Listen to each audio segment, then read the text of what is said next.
Alright, this is a tutorial on how to make Bohr models for your assignment, that e-learning assignment for February 9th.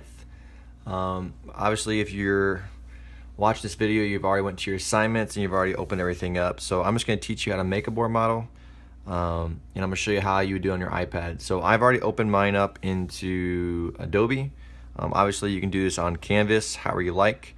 But I'm going to take you step by step on how you would draw a Bohr model using that periodic table from ptable.com.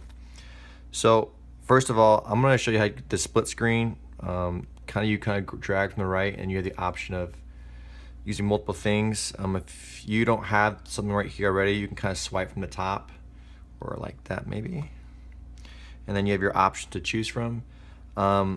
Since I'm already in Adobe, I'm just going to go to Safari, and then I'm going to type in ptable.com, which I've already done, and then that should show up. Remember that you need to have electrons clicked and checked for you to see the kind of cheat shortcut stuff.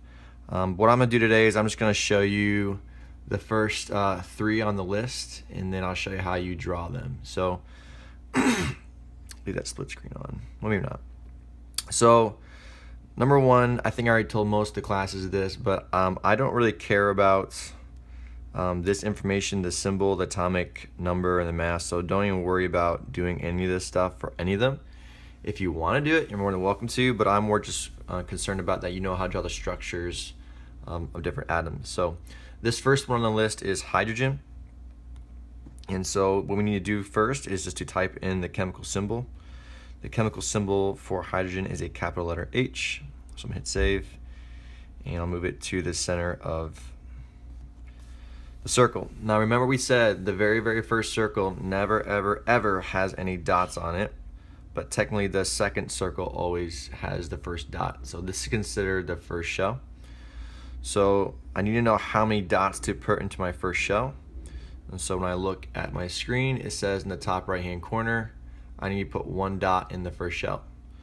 So I'm going to come back here, I'm going to get my drawing utensil, and I'm just going to put one dot in, and that's it.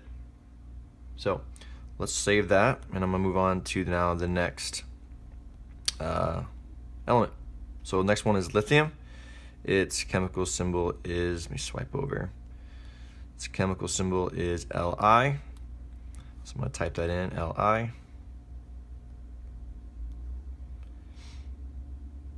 And remember the rule we just said, that you never ever put any dots in that very first circle that symbolize the nucleus. So technically this second one is our first shell, so we need to figure out how many dots to put in there. So I'm going to swipe over, and it says for lithium the first shell needs 2 dots, and then the second shell needs 1 dot. So I'm going to go ahead and do that now. Get my drawing utensil.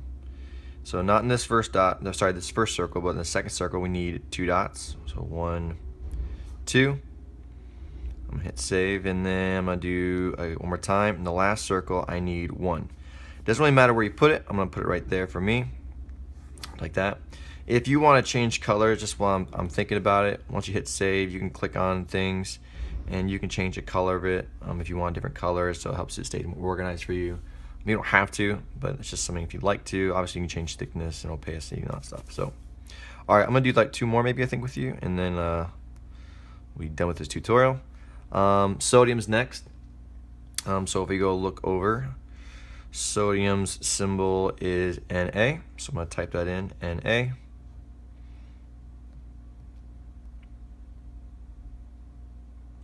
Just like so.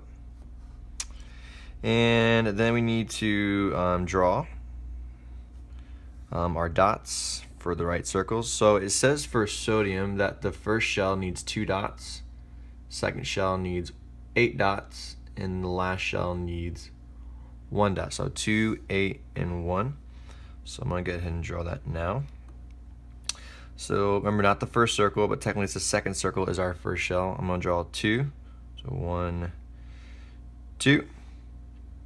Hit save. I'm going to do it again, and let's do the next one needs 8. So 1, 2, 3, 4, 5, 6, 7, 8. And then I'm going to hit save, and I'm going to hit the last shell needs just 1. So I'm going to put that one up here. and hit save. Or maybe didn't save. Ooh. Try that again. There we go. Save. Oh, maybe just undo it. Okay, I'm going to undo that. Undo that drawing. Great. All right, done. So again, if you want to change your colors, you don't have to. Sometimes it's a little bit easier to kind of understand what different things are. So maybe I'll make that one blue. Maybe I'll make this one, I don't know, purple. It just makes it a little bit easier to see. Now I'll be able to grade it whether you change your colors or not. But this really helps kind of show you how many dots are in each shell, so forth and so on. So those are the first three. These are all the Bohr models for the alkali family, and then you'd obviously move on to the other ones. Okay. Just really quick, this is on page 136 in your book and page 137. We've already done this in class. It says Lewis structures, but technically these are just electron dot diagrams. Remember, the trick for this is you just look at the last number on that periodic table I gave you. Pull it over. So what's really nice is that all of these guys, see, hydrogen has 1, the last number for lithium is 1, the last number for sodium is 1, so the number of valence electrons for these three guys is 1, so I'm going to do that right now. It's really simple.